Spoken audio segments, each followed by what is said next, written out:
উনি একদম আবেগে আপ্লুত হয়ে ওনার কান্না চলে আসতেছে যে এই টাকাটা আমি তো টাকাই দিতে পারছি না। আজকে আপনাকে অনেক বড় টাকা দিতে পারতাম, তাহলে আমার মনটা আরো শান্তি পাইতো। আর যদি এরকম হয়তো একটা সুন্দর শাড়ি, ঈদের শাড়ি লাগবে, কেন মন কি বুড়া হয় না, তাইলে ইচ্ছা করে না একটা সুন্দর শাড়ি পরি, ঈদে খাই সেমাই টেমাই? হ্যাঁ, ও তো তা চায় না, কাহর হইলি কাহর আর টাকা হইলে হইছে, কাহর আর টেহা হইলে হইছে। কারণ কাপড়টা হইছে শরীর ডাকতে হবে, আর টেহাটা হইছে ওষুধ খাইতে হইব।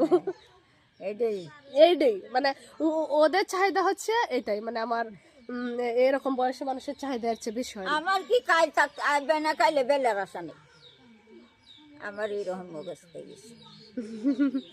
কিন্তু আমরা সবাই যদি মানে দয়া করুন, হ্যাঁ দয়া করে, আপনার আল্লাহ যদি রহমত করুন, আল্লাহ আসুন আগে আল্লাহ আছে, আল্লাহ তুমি তৌফিক দিও, তুমি নিহামানি করো, আল্লাহ তারা দেও দিন নিয়ে দেও।